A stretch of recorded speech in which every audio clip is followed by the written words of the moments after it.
મિત્રો આપણે નાઇટ્રોજન અને તેના સંયોજનો વિશે ભણતા હતા. એમાં નાઇટ્રોજનની પ્રાથમિક માહિતી મેળવ્યા અને એમોનિયા વિશે ભણ્યા. હવે આપણે જોઈએ છે nitric acid. Nitric acid HNO3. Nitric acid nitric એસિડની બનાવટ જોઈએ તો પ્રયોગશાળામાં સોડિયમ નાઇટ્રેટની સલ્ફ્યુરિક એસિડ સાથેની પ્રક્રિયાથી નાઇટ્રિક એસિડ બને છે. અને અહીંયા 2 મોલ NaNO3 લઈએ તો Na2SO4 બને ને 2HNO3. એટલે આ રીતે પ્રયોગશાળામાં બનાવવો હોય તો સોડિયમ નાઇટ્રેટની સલ્ફ્યુરિક એસિડ સાથેની પ્રક્રિયાથી નાઇટ્રિક એસિડ બને છે. ઔદ્યોગિક રીતે તે ઓસ્વાલ્ડની પદ્ધતિ દ્વારા બનાવવામાં આવે છે. ઓસ્વાલ્ડની પદ્ધતિમાં આપણે એમોનિયા છે એનું ઓક્સિડેશન કરવામાં આવે છે. આ ધ્યાનમાં રાખજો. ઉદ્દીપક વપરાય છે પ્લેટિનમ અને રોડિયમનું મિશ્રણ. પ્લેટિનમ 90% અને રોડિયમ છે એ 10%. અને 500 કેલ્વિન તાપમાને 9 બાર દબાણે એમોનિયાનું ઓક્સિડેશન થાય એટલે નાઇટ્રિક ઓક્સાઇડ બને. અને આનો એક પ્રશ્ન સંતુલનમાં આવી ગયો છે, સંતુલનમાં પૂછાઈ ગયો છે. બરાબર, આ જ સમીકરણ આવતું હતું એમોનિયાનું ઓક્સિડેશન. પછી નાઇટ્રિક ઓક્સાઇડનું ઓક્સિડેશન થાય એનો નાઇટ્રિક ઓક્સાઇડનું ઓક્સિડેશન થઈને નાઇટ્રોજન ડાયોક્સાઇડ બનાવીએ છીએ. અને આ જે નાઇટ્રોજન ડાયોક્સાઇડ છે એની પાણી સાથેની પ્રક્રિયાથી NO2 છે એની પાણી સાથેની પ્રક્રિયાથી નાઇટ્રિક એસિડ બને છે HNO3. બરાબર, અને નાઇટ્રિક ઓક્સાઇડ વાયુ ઉત્પન્ન થાય છે. નિસ્યંદનથી 68.5% સાંદ્રતાવાળો HNO3 મળે છે. હવે અહીંયા નિસ્યંદન પદ્ધતિ એટલી સાંદ્રતાવાળું મળે છે, એનાથી વધારે ન મળે. કારણ કે 68.5% એટલે લગભગ 68% જેટલો નાઇટ્રિક એસિડ અને 32% જેટલું પાણી લઈએ તો આપણને શું મળે છે? એઝિયોટ્રોપિક મિશ્રણ બને છે. એઝિયોટ્રોપિક મિશ્રણ તમે દ્રાવણોવાળા યુનિટમાં શીખી ગયા છો. એટલે એમાં મિશ્રણના ઘટકોને નિસ્યંદનથી અલગ કરી શકાતા નથી. આ જ પ્રમાણમાં મિશ્રણ હોય ત્યારે પછી અલગ ન કરી શકાય. બંને એક જ તાપમાને ઉત્કલનને બાષ્પાયન પામે છે. એટલે સાંદ્ર સલ્ફ્યુરિક એસિડ વડે નિર્જલીકરણ કરો તમે તો 98% સાંદ્રતાવાળો સલ્ફ્યુરિક એસિડ મળે છે. બરાબર, પછી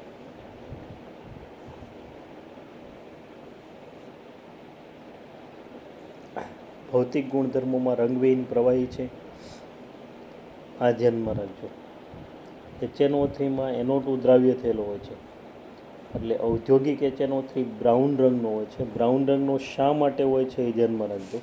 એમાં NO2 દ્રાવ્ય થયેલો હોય છે એટલે બ્રાઉન રંગનો હોય છે.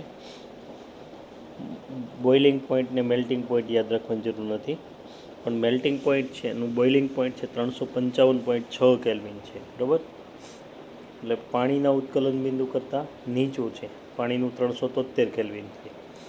એની ઘનતા 1.504 ગ્રામ પર મિલી હોય છે. શુદ્ધ HNO3 હોય છે. અણુનો આકાર છે સમતલીય હોય છે. વાયુ અવસ્થામાં અણુ છે HNO3નું બંધારણ આ રીતનું હોય છે. રેડોક્સમાં આપણે આવી ગયું છે.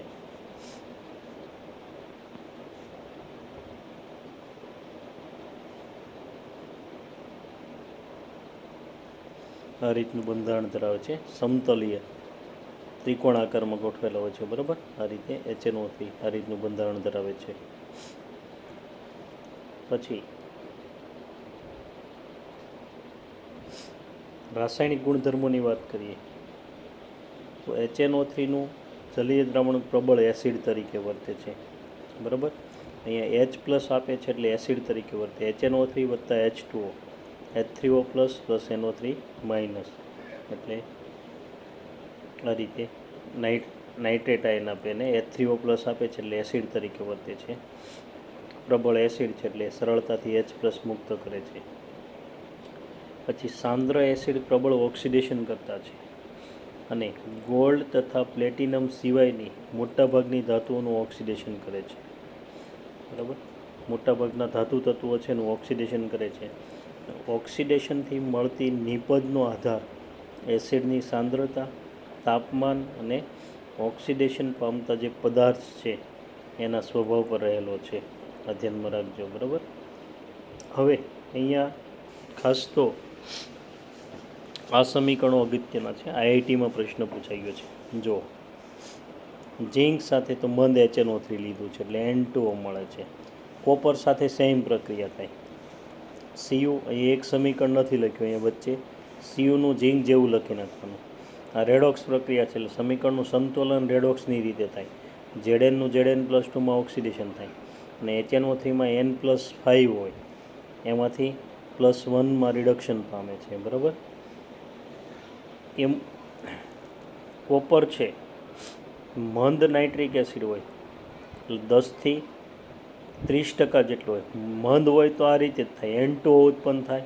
જો બધામાં નાઇટ્રેટ તો બને છે, ઝીંક હોય તો ઝીંક અને કોપર હોય તો કોપર, એના નાઇટ્રેટ બને છે. પણ આપણે સમીકરણના બેલેન્સિંગનું મહત્ત્વ નથી, શું ઉત્પન્ન થાય છે નિપજો એ મહત્ત્વનું છે અહીંયા. તો અહીંયા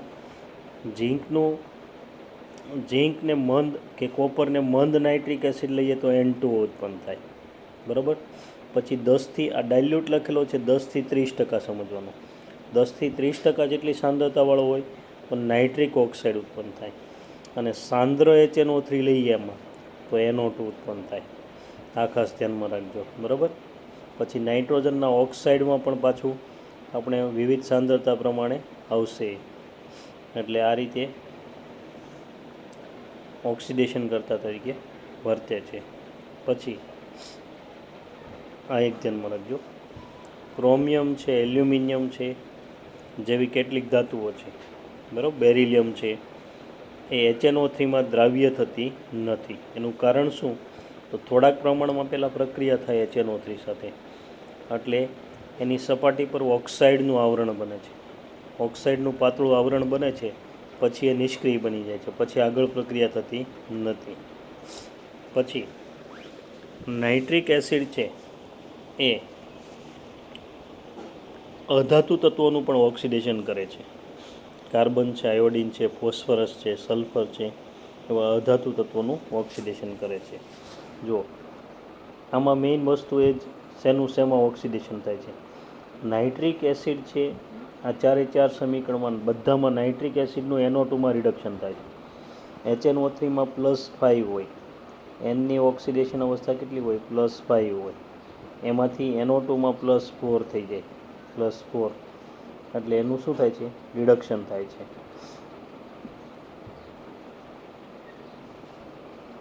નાઇટ્રિક એસિડનું. અને કાર્બનનું CO2માં ઓક્સિડેશન. અહીંયા આયોડિન છે એનું HiO3 એટલે આયોડિક એસિડમાં ઓક્સિડેશન થાય છે. 0માંથી +5 ઓક્સિડેશન અવસ્થા થાય છે. પછી ફોસ્ફરસ છે એનું H3PO4 બને એટલે Pની ઓક્સિડેશન અવસ્થા 0થી +5 થાય અને Nની +5થી +4. એમ સલ્ફરનું સલ્ફ્યુરિક એસિડમાં ઓક્સિડેશન કરે એમાં પણ એની ઓક્સિડેશન અવસ્થા 0માંથી +6 થઈ જાય. એટલે આ રીતે એ ઓક્સાઇડ છે, આ અધાતુ તત્વો છે એનું એના અનુવર્તી સંયોજનોમાં ઓક્સિડેશન કરે છે. અહીંયા ઓક્સાઇડ બન્યો, અહીંયા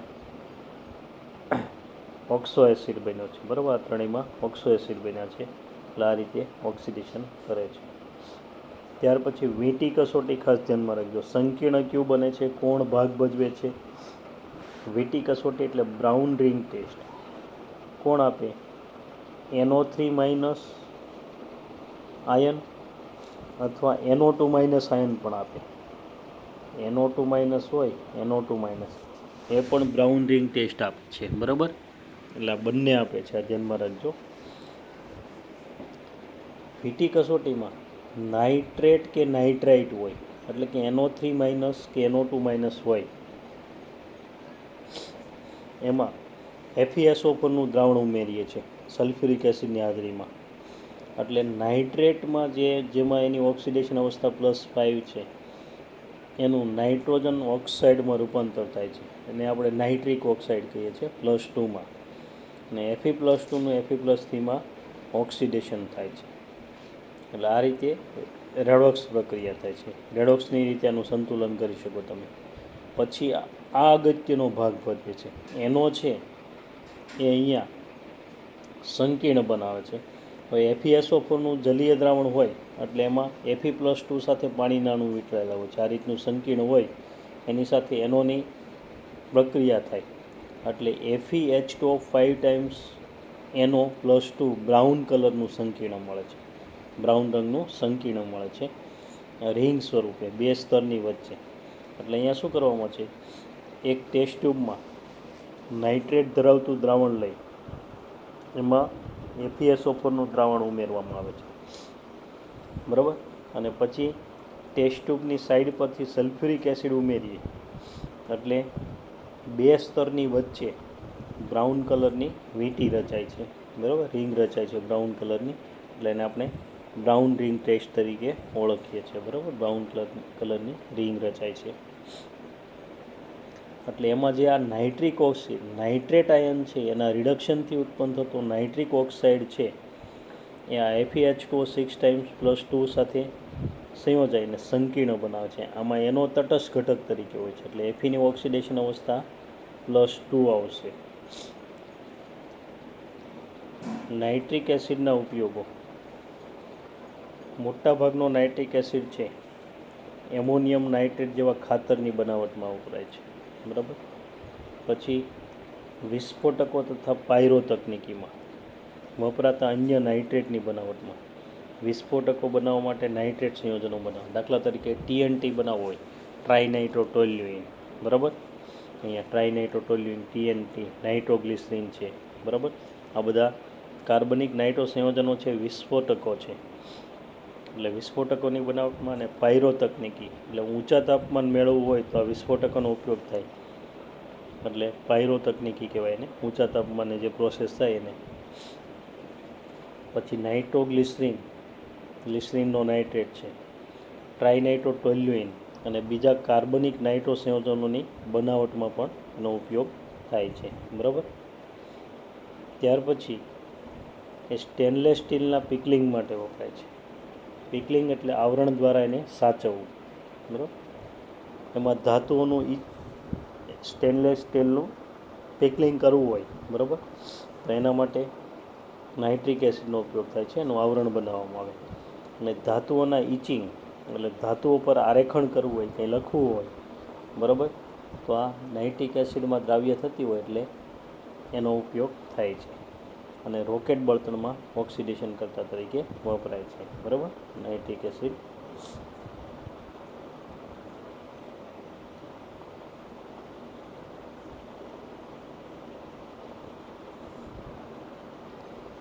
ત્યાર પછી જોઈએ આપણે નાઇટ્રોજનના ઓક્સાઇડ.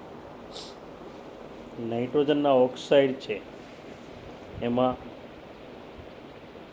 વિવિધ ઓક્સાઇડ જોઈએ તો અમુક વસ્તુ જે ખાસ ધ્યાનમાં રાખજો. પેલું છે નાઇટ્રસ ઓક્સાઇડ. નાઇટ્રસ ઓક્સાઇડ એટલે N2O, એમાં Nની ઓક્સિડેશન અવસ્થા +1 હોય છે અને લાફિંગ ગેસ તરીકે ઓળખાય છે, હાસ્યવાયુ, બરાબર. એમોનિયમ નાઇટ્રેટને ગરમ કરીએ એટલે N2O બને છે. NH4NO3 ammonium nitrate. અગાઉ આપણે નાઇટ્રોજનની બનાવટ આવી ગઈ. NH4NO2 એટલે એમોનિયમ નાઇટ્રાઇટને ગરમ કરો તો N2 મળે અને એમોનિયમ નાઇટ્રેટને ગરમ કરો તો N2O મળે છે. રંગવિહીન વાયુ છે, તટસ્થ છે, બરાબર. પછી ઠંડા પાણીમાં દ્રાવ્ય છે અને ગરમ પાણીમાં અદ્રાવ્ય છે. પછી વાત કરીએ નાઇટ્રિક ઓક્સાઇડ. હવે N2O છે ને એમાં 2 N જોડાયેલા હોય છે, 2 N એકબીજા સાથે જોડાયેલા હોય છે. સામાન્ય રીતે આપણે આ રીતનું બંધારણ લખીએ છીએ N2Oનું બંધારણ, બરાબર. એટલે આ બંધારણ છે એનું ધ્યાનમાં રાખજો તમે. N2Oનું બંધારણ 2 N જોડાયેલા હોય છે. નાઇટ્રિક ઓક્સાઇડ NO એમાં Nની ઓક્સિડેશન અવસ્થા +2 હોય છે. સોડિયમ નાઇટ્રાઇટનું સલ્ફ્યુરિક એસિડની હાજરીમાં ઓક્સિડેશન FeSO4 વડે રિડક્શન થાય એટલે નાઇટ્રિક ઓક્સાઇડ બને છે.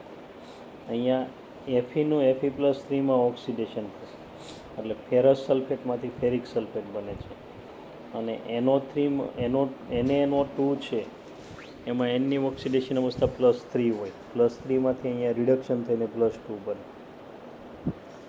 એ પણ રંગવિહીન વાયુ છે, તટસ્થ પાણીમાં અલ્પદ્રાવ્ય છે અને અણુચુંબકીય નેચર ધરાવે છે, પેરામેગ્નેટિક છે. બરાબર, અણુચુંબકીય છે. આ ખાસ ગુણધર્મ યાદ રાખજો, અણુચુંબકીય નેચર ધરાવે છે. અણુચુંબકીય ગુણધર્મ છે એ ધ્યાનમાં રાખજો. બરાબર, પેરામેગ્નેટિક નેચર ધરાવે છે. પછી છે ડાયનાઇટ્રોજન ટ્રાયોક્સાઇડ, N2O3. ડાયનાઇટ્રોજન ટ્રાયોક્સાઇડ છે એમાં એનની ઓક્સિડેશન અવસ્થા +3 હોય અને નાઇટ્રિક ઓક્સાઇડની N2O4 સાથે 250 કેલ્વિન તાપમાને પ્રક્રિયા કરો એટલે N2O3 બને છે. હવે અહીંયા વાદળી રંગનો ઘન છે, -30°C તાપમાને વાદળી રંગનો ઘન છે, એસિડિક વાયુ છે અને વાયુ સ્વરૂપે NO અને NO2નું સમપ્રમાણ મિશ્રણ હોય છે વાયુ સ્વરૂપમાં. આ ખાસ ધ્યાનમાં રાખજો. બરાબર, બનાવટના અન્ય સમીકરણો લઈએ આપણે એમાં. બરાબર, N2O3ની બનાવટના અન્ય સમીકરણો લઈએ આપણે તો જુઓ, અહીંયા નાઇટ્રિક એસિડ છે એની H2O3 સાથેની પ્રક્રિયા થાય એટલે આમાં એસની ઓક્સિડેશન અવસ્થા +3માંથી +4 થઈ જાય, આર્સેનિક એસિડ બને. બરાબર, H3SO4 અને NO અને NO2નું મિશ્રણ મળે છે. NO અને NO2નું મિશ્રણ છે એને -20°C કરતાં નીચા તાપમાને ઠંડુ પાડો એટલે N2O3 બને. આપણે લીધું વાયુ સ્વરૂપે કયા સ્વરૂપમાં હોય છે, NO અને NO2નું મિશ્રણ, અને ઠંડુ પાડો એટલે પ્રવાહી સ્વરૂપે આવે એટલે N2O3 બને છે -20°C કરતાં નીચા તાપમાને. પછી કોપર છે એની યોગ્ય સાંદ્રતાવાળું નાઇટ્રિક એસિડ સાથે પ્રક્રિયા કરો એટલે NO અને NO2નું મિશ્રણ મળે. આપણે લીધું સાંદ્ર HNO3 લઈએ તો NO2 મળે અને 10થી 30% લઈએ તો NO મળતો હોય છે. બરાબર, પણ યોગ્ય સાંદ્રતા વચ્ચેની પસંદ કરીએ તો NO અને NO2નું મિશ્રણ મળે છે. આ NO અને NO2ના મિશ્રણ છે એને પાછું -20°C તાપમાને ઠંડુ પાડો એટલે N2O3 મળે છે. પછી આ નાઇટ્રસ એસિડ છે એમાંથી પાણી દૂર થવાથી N2O3 બને એટલે N2O3ને નાઇટ્રસ એસિડનો એનાઇડ્રેટ કહેવાય. અગાઉના બે સંયોજનો ભણ્યા એના સામાન્ય ગુણધર્મોમાં N2Oનું વિઘટન થાય, અસ્થાયી સંયોજન છે એટલે એના ઘટક તત્વો એટલે N2 ને O2માં વિઘટન થાય ને રોકેટ બળતણમાં ને ડેન્ટલ સર્જરીમાં નિશ્ચિત તત્વ તરીકે વપરાય છે. પછી નાઇટ્રિક ઓક્સાઇડ છે એના રાસાયણિક ગુણધર્મોમાં નાઇટ્રિક ઓક્સાઇડ છે એની ક્લોરિન સાથેની પ્રક્રિયાથી NOCl બને છે, નાઇટ્રોસિલ ક્લોરાઇડ. બરાબર, પછી કોપર સાથે નાઇટ્રિક એસિડની પ્રક્રિયાથી નાઇટ્રોજન મુક્ત થાય, નાઇટ્રિક ઓક્સાઇડની પ્રક્રિયા થાય એટલે નાઇટ્રોજન મુક્ત થાય છે અને CO બને છે. પછી સલ્ફર ડાયોક્સાઇડ સાથે પ્રક્રિયા થાય H2O ને NO, સલ્ફ્યુરિક એસિડ ને N2. આ બધા સમીકરણો અગત્યના નથી, પણ છેલ્લું સમીકરણ છે એમાં રેડોક્સ પ્રક્રિયા છે. એસિડિક માધ્યમમાં Mn+7 Mn+2માં રિડક્શન થાય છે. બરાબર, અને NO છે એમાંથી HNO3 બને એટલે +2માંથી +5માં ઓક્સિડેશન થાય છે. એ નાઇટ્રિક એસિડના ઉત્પાદનમાં વપરાય છે, હમણાં જ આવી ગયું આપણે એનું વચ્ચેના સ્ટેપમાં NO બને છે. બરાબર, અને સલ્ફ્યુરિક એસિડના ઉત્પાદન માટેની લેડ ચેમ્બર પદ્ધતિમાં એ ઉદ્દીપક તરીકે વપરાતો હોય છે. હવે એના બંધારણની વાત કરીએ આપણે.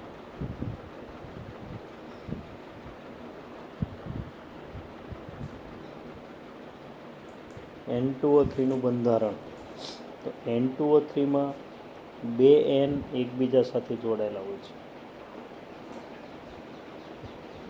2 N. એક N સાથે O હોય છે, એક O હોય છે અને બીજા N છે એના પર O અને એક O આ રીતે દર્શાવી શકે, સંવર્ગ સહસંયોજક બનતી. એટલે આ જે N છે એના પર અબંધકારક ઇલેક્ટ્રોન યુગ્મ હોય છે. બરાબર, Nની સંયોજકતા કોષના 5 ઇલેક્ટ્રોન હોય એના પૈકી એક અહીંયા વપરાય, 2 અહીંયા વપરાય, 3 ને 1 અબંધકારક. આના પર અબંધકારક હોય નહીં કે આના બે અહીંયા વપરાઈ ગયા, આ બંધમાં બે વપરાયા, આમાં બે વપરાયા અને એક અહીંયા વપરાય, બરાબર. એટલે આ રીતનું એનું બંધારણ જોવા મળે છે.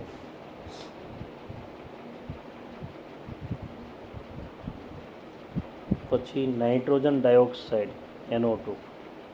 નાઇટ્રોજન ડાયોક્સાઇડ NO2 છે એ લેડ નાઇટ્રેટને 673 કેલ્વિન તાપમાન એટલે કે 400°C તાપમાને આપણે લેડ નાઇટ્રેટને ગરમ કરીએ એટલે NO2 બને છે. બીજા ઘણાને ગરમ કરવાથી બને છે, હો ભાઈ, ખાલી આ એક જ ન આવે. સોડિયમ નાઇટ્રેટ છે એને ગરમ કરવાથી પણ બને છે. કથ્થાઈ રંગનો વાયુ છે એસિડિક છે અને અનુચુંબકીય છે. આમાં ઓડ ઇલેક્ટ્રોન બોન્ડ હોય એટલે એકી સંખ્યામાં બંધ હોય, બંધમાં ઇલેક્ટ્રોન હોય એટલે એક અયુગ્મિત ઇલેક્ટ્રોન તરીકે ગણવામાં આવે છે અને એને કારણે શું થાય છે, અનુચુંબકીય છે. એટલે નાઇટ્રોજનના આપણે ઓક્સાઇડ ભણીએ છીએ 6 ઓક્સાઇડ, એમાં 2 અનુચુંબકીય છે કે NO2 અને NO. આ બંને અનુચુંબકીય છે, ધ્યાનમાં રાખજો, બરાબર. પછી એનો આકાર તો તમે કેમિકલ બોન્ડિંગમાં શીખી ગયા છો, કોણીય આકાર ધરાવે છે અને બંધ લંબાઈ સરખી જ હોય. પછી ડાયનાઇટ્રોજન ટ્રાયોક્સાઇડ, આના ગુણધર્મો પછી સાથે ભણી લઈએ. N2O4. N2O4 છે એમાં NO2 છે અને ઠંડો પાડો તો N2O4 બને, ડાયમર તરીકે આવે. અને N2O4 ને આપણે ગરમ કરીએ તો NO2 બને. રંગવિહીન, ઘન અથવા પ્રવાહી હોય છે ને એસિડિક હોય છે. હવે N2O4ના બંધારણમાં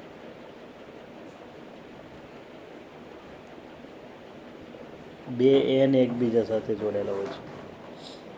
બંને N સાથે બબ્બે O. એક O ડબલ બોન્ડથી લઈએ તો બીજો સવર્ગ સહસંયોજક બનતી, અને અહીંયા ડબલ બોન્ડથી લઈએ અને બીજો સવર્ગ સહસંયોજક બનતી, બરાબર. આ રીતે લખી શકાય છે. તો અહીંયા આમાં સંસ્પંદન થાય છે. સંસ્પંદનમાં શું થશે, સંસ્પંદનમાં